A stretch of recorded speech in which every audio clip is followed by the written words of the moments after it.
नमस्कार. आज पौष शुक्ल नवमी शके 1945 सादर करत आहोत ठाणे वार्ता. ठळक घडामोडी. केडीएमसीच्या मोहेली येथील उदंचन केंद्राचे पंतप्रधान नरेंद्र मोदी यांच्या हस्ते ऑनलाईन भूमिपूजन. ठाण्यातील 136 कारसेवकांचा जाहीर कौतुक सन्मान. आणि या वर्षीचा पहिला आंबा एपीएमसी बाजारात दाखल. या आणि इतर घडामोडी विस्तृतपणे पण काही क्षणातच. आमच्या फेसबुक, यूट्यूब आणि संकेतस्थळाला सबस्क्राईब करायला विसरू नका. आपण पाहत आहात श्री स्थानक वाहिनी, ठाणे जिल्ह्याचं मुख्य व्यासपीठ. ठाणे वार्ता पहा श्री स्थानक वाहिनीवर. आता सकाळी 9:15 पासून रात्री 9:15 पर्यंत ठाणे वार्ता, ठाण्यातील पहिलं दृकश्राव्य माध्यम. ठाणे वार्ता आणि श्री स्थानक वाहिनीचं लाईव्ह स्ट्रीमिंग.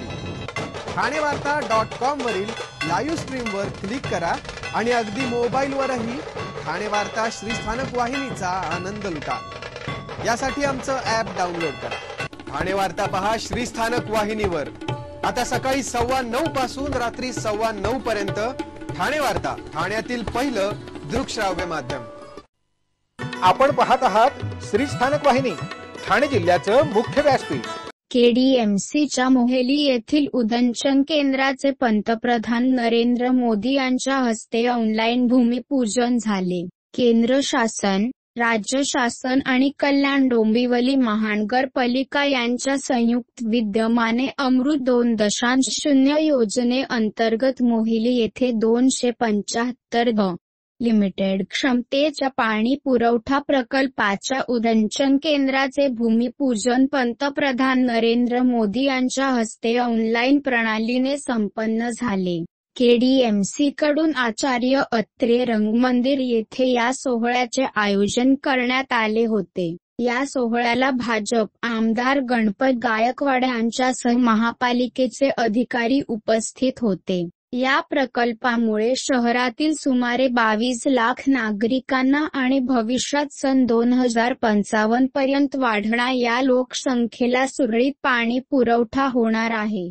भारत सरकारच्या आयुष मंत्रालयातर्फे ठाण्यात प्रथमच राष्ट्रीय आरोग्य मेळ्याचे आयोजन करण्यात आले आहे. यावेळी केंद्रीय आयुष मंत्री सोनोवाल यांनी जगभरात आयुर्वेदिक पद्धतीने औषधोपचार करण्यावर भर देण्यात येत असून यासाठी संपूर्ण जगात आयुर्वेदिक औषधे पोहोचण्यासाठी भारताने पुढाकार घेतला असल्याची माहिती दिली आहे. राम गणेश गडकरी रंगायतन आणि श्रीमान समर्थ सेवक मंडळ यांच्या संयुक्त विद्यमाने 19 ते 22 जानेवारी दरम्यान सकाळी 10 ते संध्याकाळी 6 या वेळेत हे आयुर्वेदिक महासंमेलन संपन्न होणार आहे. या महासंमेलनाला प्रमुख पाहुणे म्हणून मुख्यमंत्री एकनाथ शिंदे, अध्यक्ष म्हणून पद्मश्री पद्मभूषण वैद्य देवेंद्र त्रिगुणा आणि केंद्रीय आयुष मंत्री सर्बानंद सोनोवाल, केंद्रीय मंत्री श्रीपाद नाईक, केंद्रीय आयुष राज्यमंत्री महेंद्र मुंजापरा, आयुष भारत सरकार मिनिस्ट्रीचे सचिव वैद्य राजेश कोटे यांच्यासह अनेक वैद्यांचा यामध्ये सहभाग असणार आहे. तणाव नियोजन, वेदना व्यवस्थापन, योग आणि आयुर्वेद, संधी विकार व्यवस्थापन, योग आणि सत्वावजय चिकित्सा, स्वस्थ जीवनासाठी आयुर्वेद, आयुर्वेदातून रोगप्रतिकारक शक्ती, आयुर्वेदातील त्वचा आणि केसांची काळजी, स्त्री विकारांचे व्यवस्थापन, पचन विकारांचे व्यवस्थापन, आयुर्वेदिक दिनचर्या, स्वास्थ्यपूर्ण आहार, सामान्य जीवनशैलीजन्य विकारांचे व्यवस्थापन या विषयावर आयुर्वेदिक तज्ज्ञांची मार्गदर्शन व्याख्याने या महासंमेलनात होणार आहेत. विशेष म्हणजे अशा पद्धतीच्या महाशिबिराचे आयोजन करून मतदारांना आकर्षित करण्याचा हा एक प्रयत्न असल्याची चर्चा राजकीय वर्तुळात रंगलेली पाहायला मिळत आहे. या वर्षीचा पहिला आंबा एपीएमसी बाजारात दाखल झाला आहे. रत्नागिरीतून आंब्याच्या पहिल्या 2 पेट्या एपीएमसी मार्केटमध्ये दाखल झाल्या आहेत. पहिल्या आंब्यांच्या पेटींची पूजा करण्यात आली आहे. या आंब्याच्या पेटीला 10 ते 15 हजार रुपये इतका दर आहे. यंदा आंब्याचे मुबलक उत्पादन झाले असून लवकरच आंब्याची आवक वाढणार असल्याचे व्यापाऱ्यांनी सांगितले आहे. केंद्र आणि राज्य शासनाच्या विविध योजनांचे लाभ लाभार्थ्यांपर्यंत पोहोचावेत यासाठी ठाणे महापालिका क्षेत्रात सुरू झालेल्या विकसित भारत संकल्प यात्रेची सांगता काल दिवा शहरात झाली. गेल्या 3 महिन्यात ठाणे शहरातील विविध 74 ठिकाणी आयोजित केलेल्या या यात्रेचा लाभ 1 लाखाहून अधिक नागरिकांनी घेतला आहे. विकसित भारत संकल्प यात्रेच्या माध्यमातून पीएम उज्ज्वला, आयुष्यमान भारत कार्ड, आधार कार्ड नोंदणी, अपग्रेडेशन, पीएम स्वनिधी, प्रधानमंत्री आवास योजना, अर्बन ई-बस अशा विविध शासकीय योजनांची माहिती नागरिकांनी घेतली असून त्याबाबतची नोंदणी करण्यात आली आहे. दिवा विभागात 2 ठिकाणी विकसित भारत संकल्प यात्रेच्या शिबिराचे आयोजन करण्यात आले होते. यावेळी गोवा प्रदेशचे राज्यसभा खासदार सदानंद नावडे यांनी नागरिकांशी संवाद साधला. तसेच विकसित भारत यात्रेच्या माध्यमातून शासन राबवित असलेल्या विविध योजना नागरिकांपर्यंत पोहोचविण्याचे काम करण्यात आले असून या योजनांचा लाभ घ्यावा असे आवाहन केले. तसेच पंतप्रधान नरेंद्र मोदी यांनी दूरदृश्य प्रणालीच्या माध्यमातून योजनांचा लाभ घेणाऱ्या लाभार्थ्यांशी संवाद साधला. तसेच शासन राबवित असलेल्या योजनांचा लाभ लाभार्थ्यांना कशा प्रकारे उपयुक्त ठरत आहे हे देखील जाणून घेतले. जिल्हा परिषद ठाणे अंतर्गत अधिकारी आणि कर्मचारी यांच्या कलागुणांना वाव देण्यासाठी सांस्कृतिक आणि क्रीडा महोत्सवाचे आयोजन करण्यात आले होते. यावर्षी कलाविष्कार 2024 सांस्कृतिक कार्यक्रमाचे उद्घाटन मुख्य कार्यकारी अधिकारी तथा प्रशासक मनोज जिनदल यांच्या हस्ते झाले. आपल्या सांस्कृतिक कार्यक्रमांचा मनमुराद आनंद घ्या. दरवर्षी नवीन वर्षात संकल्प करून दररोज नव्याने सुरुवात करा. सर्व चांगल्या सवयीचा अंगीकार करा. उत्तम आरोग्य आणि आनंद यासाठी कार्यशील आणि प्रयत्नशील राहा असे मार्गदर्शन मुख्य कार्यकारी अधिकारी मनोज जिनदल यांनी केले. कार्यक्रमाची सुरुवात दीपप्रज्वलन करून छत्रपती शिवाजी महाराज यांच्या प्रतिमेचे पूजन करण्यात आले. दररोजच्या कामातून अधिकारी आणि कर्मचारी यांच्या कलागुणांना वाव देण्यासाठी सांस्कृतिक कार्यक्रमांचे आयोजन करण्यात आले होते. स्टार प्रवाहवरील छोटे उस्ताद पर्व 2 ची विजेती श्रेया गाढवे यांनी कार्यक्रमास उपस्थित राहून त्याच्या अप्रतिम गाण्याने वातावरण प्रसन्न झाले.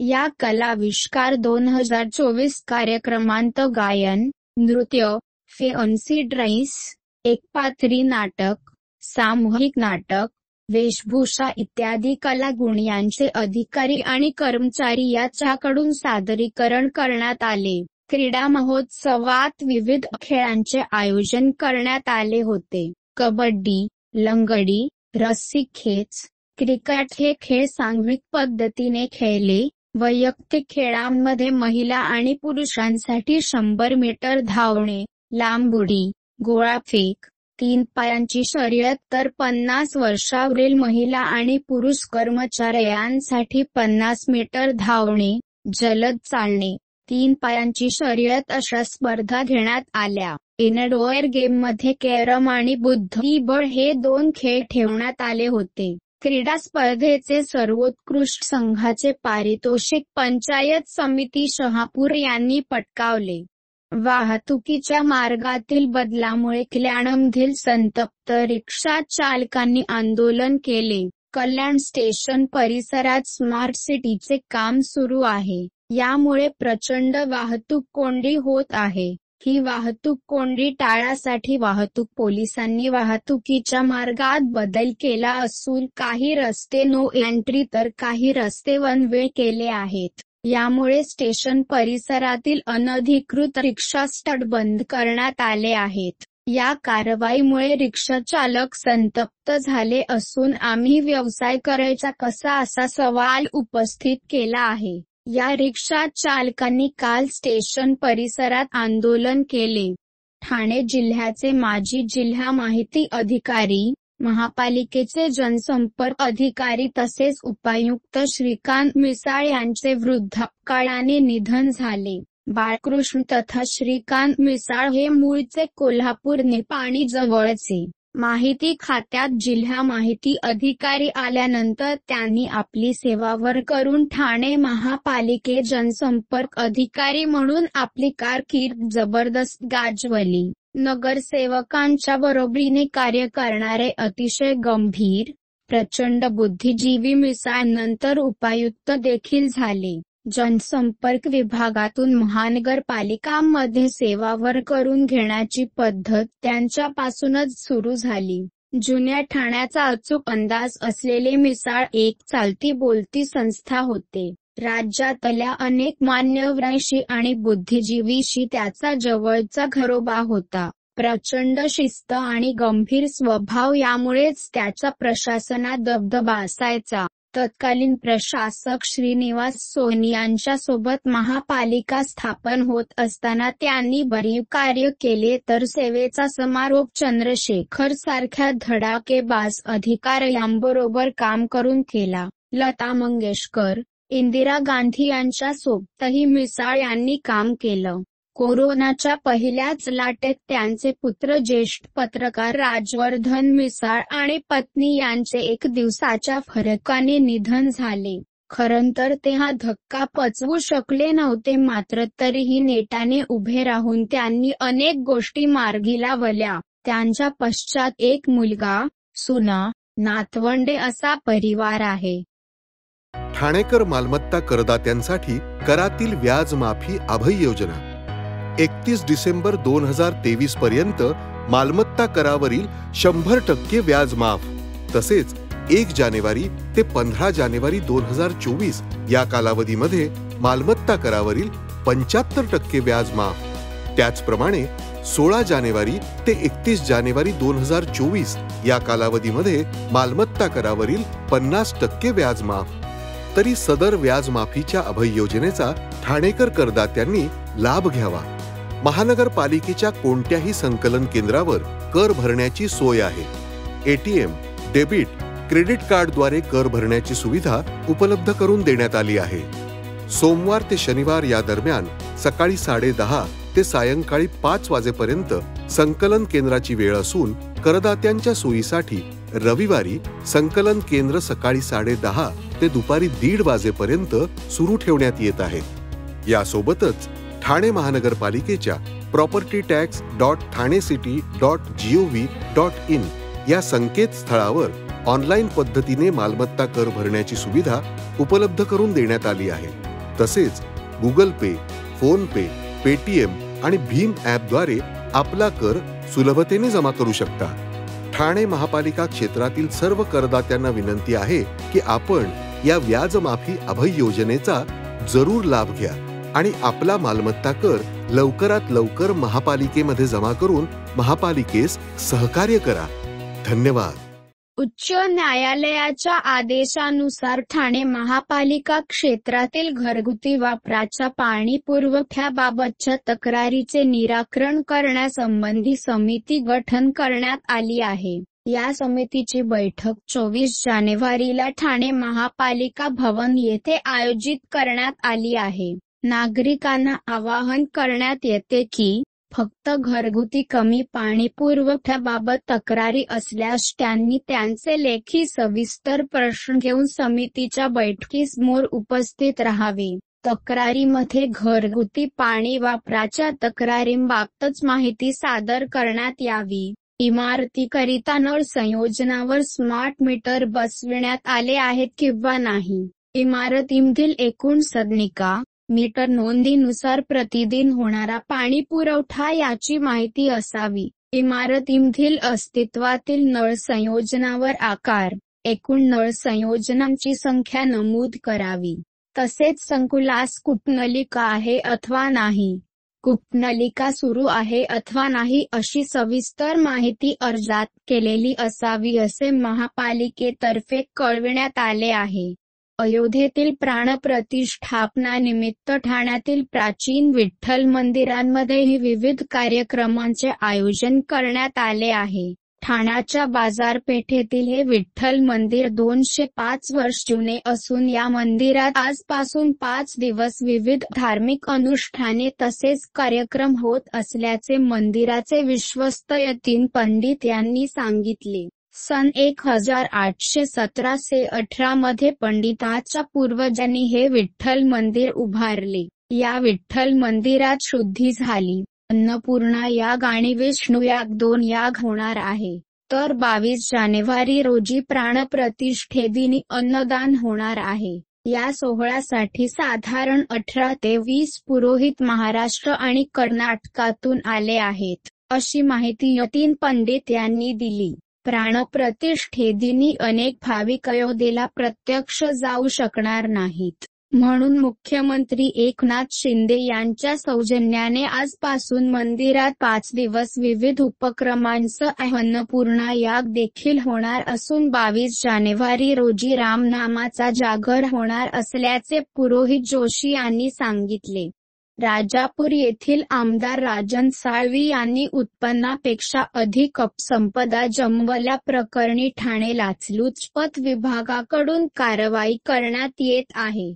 5 पथकांच्या माध्यमातून ही कारवाई सुरू आहे. 2009 ते 2022 मध्ये त्याच्या उत्पन्नापेक्षा अधिक संपदा जमा केल्याप्रकरणी छापा टाकण्यात आला आहे. या प्रकरणी त्यांची पत्नी आणि मुलगा यांचा देखील समावेश आहे. कलम 13(1) ब आणि 13(2) प्रमाणे कारवाई करण्यात आली असल्याची माहिती ठाणे लाचलुचपत विभागाचे अधीक्षक सुनील लोखंडे यांनी दिली आहे.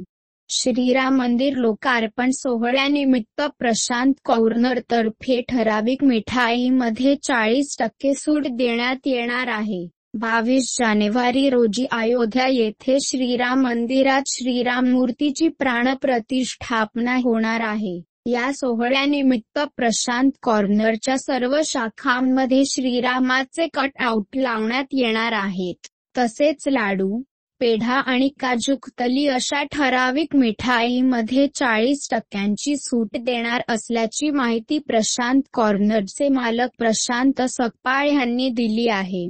जोपर्यंत रामनाम सुरू आहे तोपर्यंत जगातून हिंदुत्व संपणार नाही, सनातन धर्म संपवता येणार नाही, असे परखड भाष्य ज्येष्ठ अभ्यासक, व्याख्याते दाजी पणशीकर यांनी केले. आज आपण जे शिल्लक आहोत ती रामाची कृपा आहे. रामाच्या आधी आणि रामानंतर अनेक राज्ये होऊन गेले पण एकाचेही मंदिर झाले नाही, कारण सर्व प्रकारच्या गुणांचा उत्कर्ष रामात होता, असेही ते म्हणाले. वर्ष 1990 आणि 1992 या दोन्ही कारसेवांमध्ये सहभागी झालेल्या ठाण्यातील 136 कारसेवकांचा जाहीर कौतुक सन्मान सोहळा ज्ञानराज सभागृहात पार पडला. यावेळी विशेष अतिथी म्हणून दाजी पणशीकर बोलत होते. पणशीकर पुढे म्हणाले की, गेली 70 वर्षे मी भारतभर फिरलो पण असा मांगल्य योग इथे पाहायला मिळाला. अयोध्येला न जाता देखील इथेच कारसेवकांचे दर्शन झाले. ह्या सर्व कारसेवक याच्यामुळे आपण 22 तारखेला राममूर्तीची प्रतिष्ठापना करत आहोत आणि दुसरीकडे करोडो लोक रामभक्ती करत आहेत. रामासाठी रामभक्त सर्वस्व त्याग करण्यास तयार आहेत. ही शक्ती येते कुठून? काही अव्यक्त असल्याशिवाय व्यक्त होता येत नाही. रामाकडे वानर सैन्य होते, त्यांना फक्त आज्ञा कळत होती. तुमच्या आमच या जे सामर्थ्य आलेले आहे हे श्रीरामाचे सामर्थ्य आहे अशा भावना त्यांनी व्यक्त केल्या. श्रीराम जन्मभूमी मुक्ती आंदोलनात बाबरी पतनाची लघुचित्रफीत दाखवण्यात आली. त्यानंतर कारसेवका संजय केळकर, NTPCचे संचालक विद्याधर वैशंपायन, संदीप लेले, ज्येष्ठ महिला लीलाताई जोशी, द्वारकानाथ भानुशाली, प्रवीण देशपांडे, दयानंद नेने आदींचा मान्यवरांच्या हस्ते श्रीराम मंदिराची प्रतिकृती देऊन प्रतिनिधिक सत्कार करण्यात आला. तर कारसेवक निशा बर्वे, किशोर भावसार आदींनी अयोध्यावारीचे आपले अनुभव श्रोत्यांसमोर कथन केले.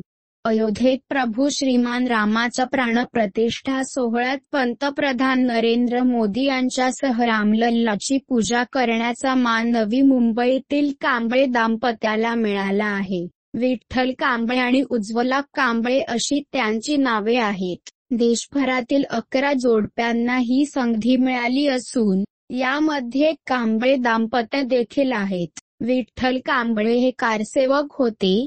त्यांनी 1992 साली झालेल्या राम मंदिर आंदोलनात सक्रिय सहभाग घेतला होता. विठ्ठल कांबळे हे पेशाने टीचर असून RSSचे रायगड जिल्हा सेक्रेटरी आहेत. राम मंदिर प्राणप्रतिष्ठा सोहळ्यातील महत्त्वाच्या व्यक्तींची नावे काढण्याची जबाबदारी विठ्ठल कांबळे यांच्याकडे होती. मात्र त्यांनाच निमंत्रण येईल आणि ते देखील थेट रामलल्लाच्या पूजेचा मान मिळेल अशी कल्पना देखील त्यांनी केली नव्हती. त्यामुळे आयुष्याचे सार्थ झाले अशी प्रतिक्रिया विठ्ठल कांबळे यांनी व्यक्त केली आहे. यासोबतच त्याच्या पत्नी उज्ज्वला कांबळे यांनी हे सगळं अद्भुत असून आम्ही महाराष्ट्राचे प्रतिनिधित्व करत असल्याने महाराष्ट्राची पैठणी साडी नेसून रामलल्लाच्या पूजेला बसणार असल्याची प्रतिक्रिया व्यक्त केली आहे.